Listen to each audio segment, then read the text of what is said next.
Em maio de 2001, quando a Folha de São Paulo noticiou a fuga de 12 membros de uma família da cadeia de Salgueiro, Pernambuco, o Brasil finalmente tomou conhecimento de uma guerra que já havia ceifado pelo menos 100 vidas no sertão pernambucano.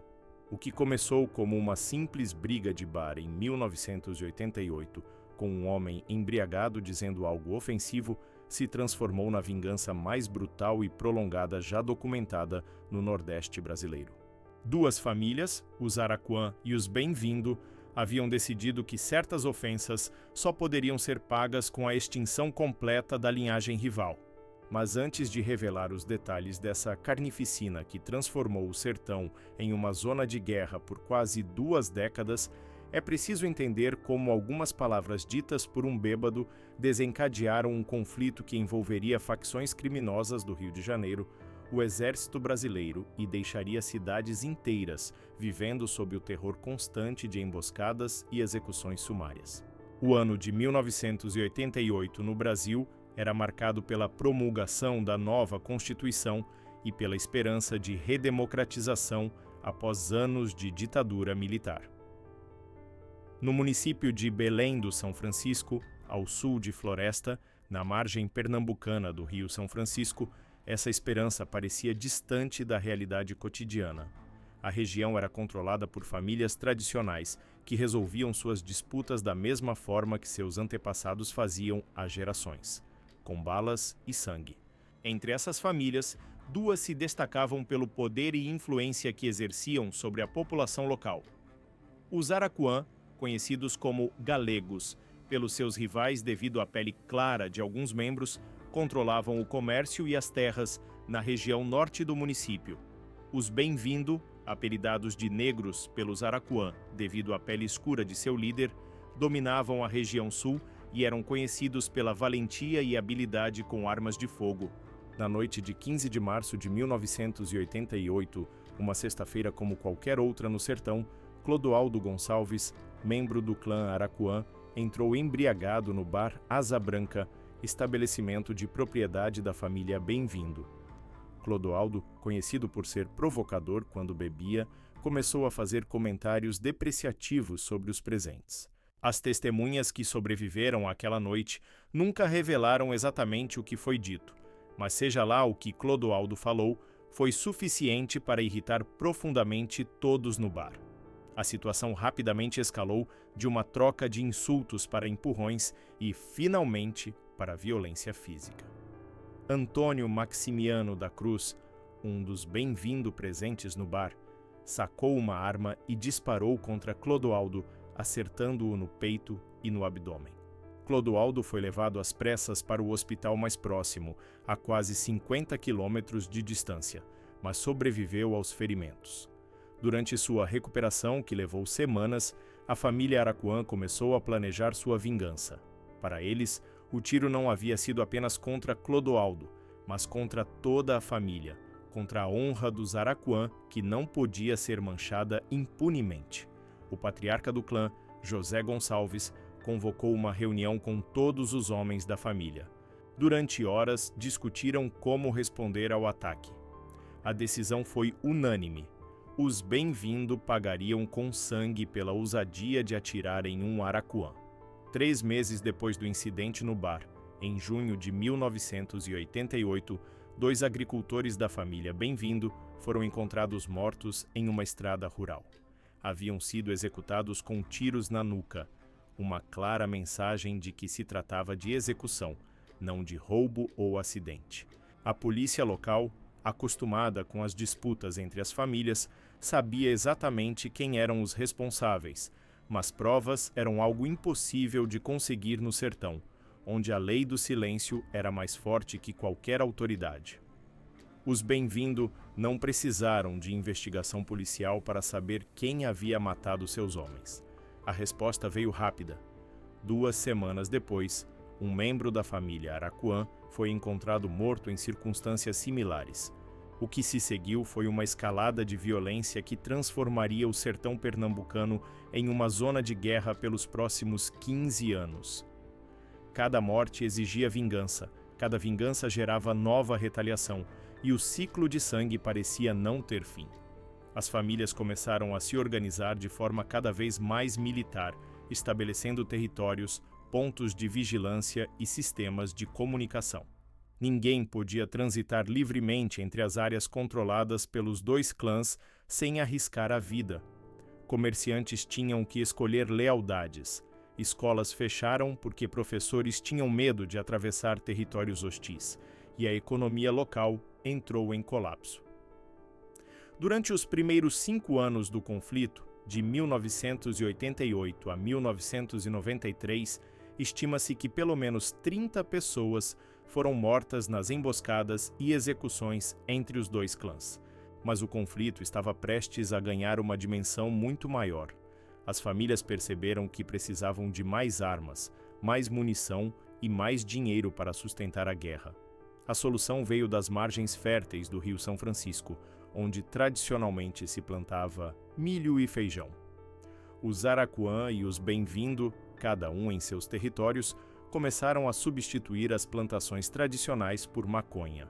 O clima e o solo da região eram perfeitos para o cultivo da droga, e o lucro era exponencialmente maior que qualquer colheita legal. A mudança nas lavouras chamou a atenção de grandes organizações criminosas do sudeste do país. No final dos anos 90, representantes de uma poderosa facção carioca estabeleceram contato com os líderes das famílias. A proposta era simples e mutuamente benéfica. Em troca da maconha cultivada no que passou a ser conhecido como Polígono da Maconha, a organização criminosa forneceria armas modernas e munição em quantidade. Para os Aracuã e os Bem-vindo, aquilo era exatamente o que precisavam para finalmente exterminar a família rival. Para a facção carioca, era uma oportunidade de estabelecer presença no interior do Nordeste e garantir fornecimento constante de droga de qualidade. Essa aliança com o crime organizado levou o conflito a um novo patamar de sofisticação e brutalidade. Os ataques, antes restritos a emboscadas em estradas rurais e execuções sumárias em fazendas isoladas, passaram a incluir assaltos cinematográficos a bancos e empresas de transporte de valores. Os clãs, agora com acesso a fuzis, metralhadoras e até explosivos, tornaram-se inimigos formidáveis não apenas um para o outro, mas também para as forças policiais que tentavam conter a escalada de crimes na região. O sertão pernambucano, já devastado pela seca e pela pobreza, tornou-se um território sem lei onde a violência era a única linguagem compreendida por todos. Entre os líderes que emergiram durante essa época, 2 nomes se destacaram pela crueldade e eficiência letal. Do lado dos Aracuã, Cleiton Nascimento dos Santos, conhecido simplesmente como Cleiton Aracuã, tornou-se uma lenda de terror no sertão. Curiosamente, Cleiton não era membro biológico da família Aracuã, mas havia sido adotado pelo clã após salvar a vida de um dos patriarcas durante uma emboscada. Sua lealdade fanática aos Aracuã, combinada com uma inteligência estratégica excepcional e frieza absoluta ao matar, o transformaram no líder mais temido da história do conflito. A polícia atribuía a Cleiton mais de 20 assassinatos confirmados, mas muitos acreditavam que o número real era muito maior, provavelmente ultrapassando 50 mortes. Do lado oposto, Francisco José da Cruz, conhecido como Chico Bem-vindo, era tão temido quanto Cleiton. Apelidado de Novo Lampião, devido à sua pele escura e coragem lendária, Chico era um atirador excepcional que conseguia acertar alvos a distâncias impressionantes. Diferente de Cleiton, que preferia emboscadas meticulosamente planejadas, Chico gostava do confronto direto, do duelo onde sua habilidade superior com armas de fogo garantia a vitória. Dezenas de homens haviam tentado matar Chico Bem-vindo ao longo dos anos, mas todos falharam, aumentando ainda mais sua reputação de invencibilidade. O conflito não se limitava apenas aos 2 clãs originais. Ao longo dos anos, outras famílias foram sendo arrastadas para a guerra, seja por alianças matrimoniais, dívidas de honra ou simplesmente pela necessidade de escolher um lado em um território cada vez mais dividido. Os Aracuã formaram aliança com a família Gonçalves, fortalecendo sua posição militar. Os Bem-vindos se uniram aos Nogueira, aos Simões, aos Medeiros, também conhecidos como Russo, e aos Gonçalves da Silva, apelidados de Cláudios. O que havia começado como uma briga entre duas famílias transformou-se em uma guerra envolvendo pelo menos 6 clãs diferentes, cada um com dezenas de membros dispostos a matar e morrer pela honra de seu grupo. A situação se tornou tão crítica que o governo federal decidiu intervir militarmente. No início dos anos 2000, tropas do Exército Brasileiro foram enviadas para a região com a missão de desarmar os clãs e erradicar as plantações de maconha. Durante meses, soldados patrulharam as margens do Rio São Francisco, destruindo plantações e apreendendo arsenais inteiros. Mas o sertão é vasto e cheio de esconderijos, e os clãs conheciam cada palmo daquele território. Para cada plantação destruída, 2 novas surgiam em locais mais remotos. Para cada arsenal apreendido, novos carregamentos de armas chegavam através das rotas estabelecidas com a facção carioca. A presença do exército teve um efeito colateral inesperado. Forçou uma redução temporária nos confrontos diretos entre os clãs, com tropas federais patrulhando a região. Emboscadas em plena luz do dia tornaram-se mais arriscadas. Isso levou os Aracuã e os Bem-vindo a mudarem de estratégia. Se não podiam dominar pelo poder das armas enquanto o exército estivesse presente, dominariam pela política. Ambas as famílias começaram a lançar candidatos para as eleições municipais, buscando eleger vereadores que pudessem facilitar suas operações criminosas e oferecer proteção legal. Em 1994, um vereador com ligações ao clã Aracuã foi eleito na cidade de Cabrobó. Sua vitória representava não apenas poder político, mas também a possibilidade de influenciar nomeações policiais, licitações públicas e outras decisões que beneficiariam os Aracuã. Os Bem-vindo não podiam permitir isso.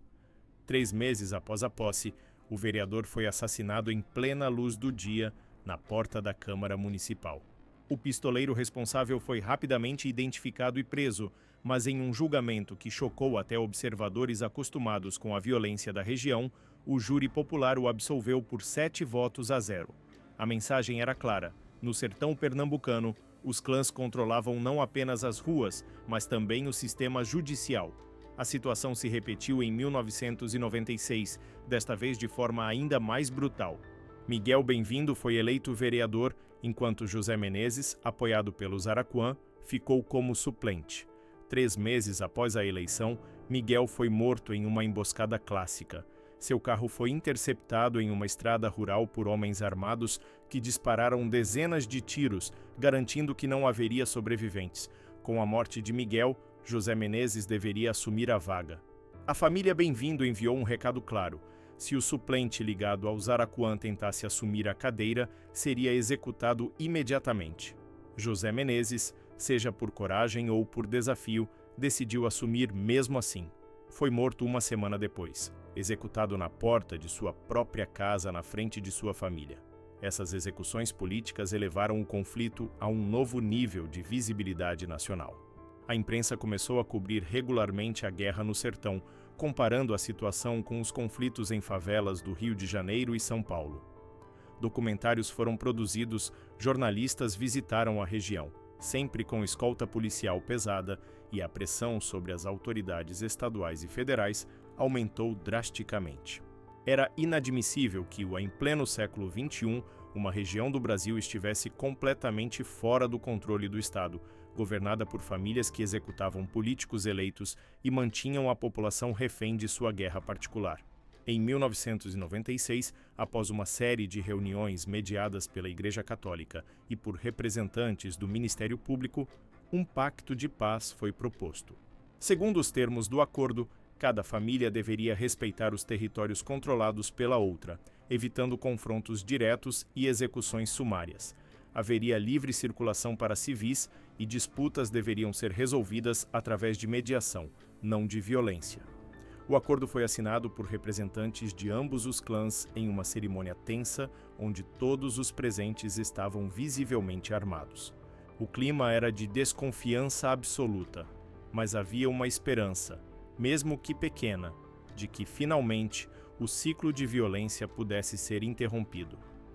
A paz durou exatos 4 meses. Em agosto de 1996, um membro dos Bem-vindo foi morto em circunstâncias que a família atribuiu aos Araquã. A retaliação veio rápida e o pacto de paz foi esquecido como se nunca tivesse existido. As execuções e emboscadas recomeçaram com intensidade renovada, e ficou claro que o ódio entre as famílias era profundo demais para ser superado por acordos formais. O conflito havia se tornado parte da identidade de ambos os clãs, uma razão de existir que definia quem eram e qual era seu propósito. Gerações inteiras haviam crescido conhecendo apenas a guerra, e a paz parecia um conceito estranho e indesejável. O turning point do conflito veio em 2003, um ano que seria lembrado como o ano em que os dois líderes mais temidos encontraram seus fins. Em abril daquele ano, Francisco José da Cruz, o lendário Chico Bem-vindo, estava refugiado em uma de suas ilhas favoritas no Rio São Francisco. A polícia havia montado uma operação massiva para capturá-lo, envolvendo dezenas de agentes, barcos, helicópteros e até mergulhadores. O cerco durou 20 dias, durante os quais Chico resistiu sozinho, usando sua habilidade excepcional com armas para manter os policiais à distância. Mas ele estava cercado por todos os lados, sem água potável, sem comida e com munição cada vez mais escassa. No 20º dia de cerco, a polícia decidiu fazer o movimento final. Dezenas de agentes avançaram simultaneamente de todas as direções.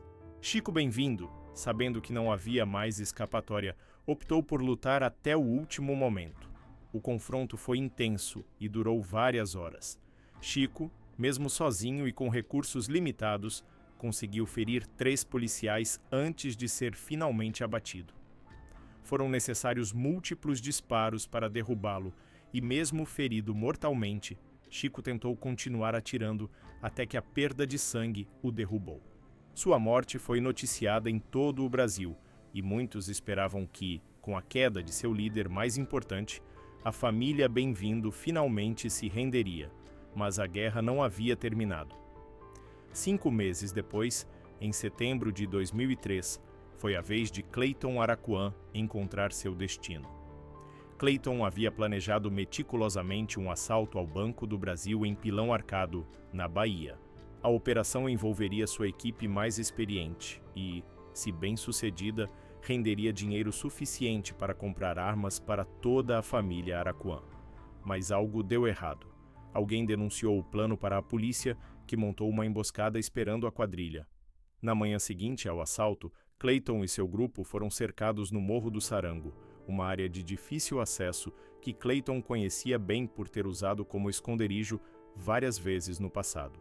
O confronto que se seguiu foi um dos mais intensos da história do conflito.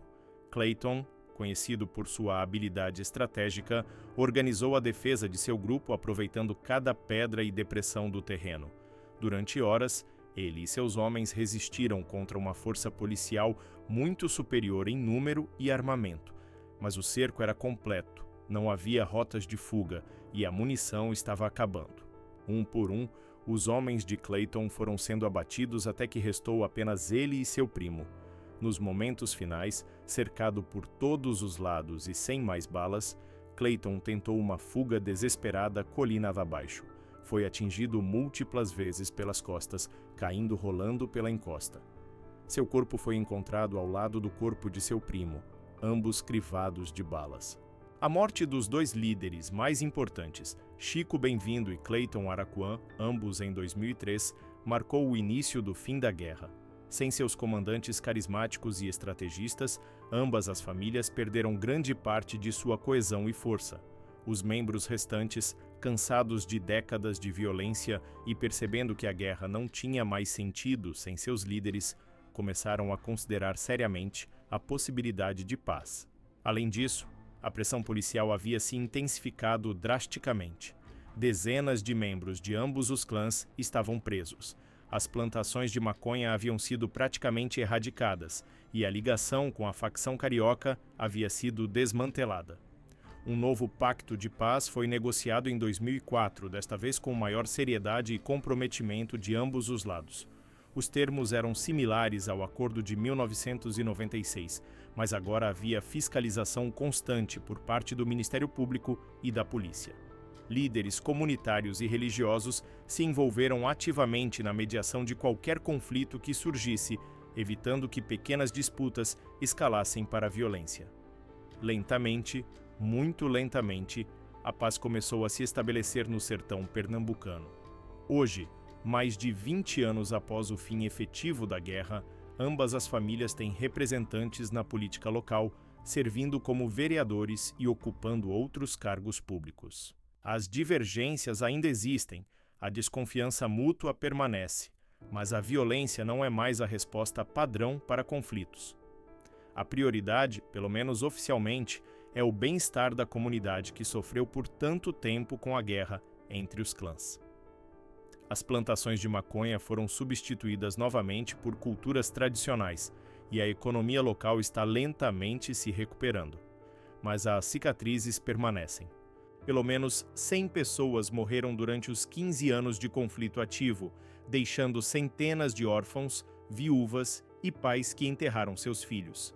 Cidades inteiras foram transformadas em zonas de conflito onde a lei e a ordem eram frequentemente substituídas pela lei do mais forte.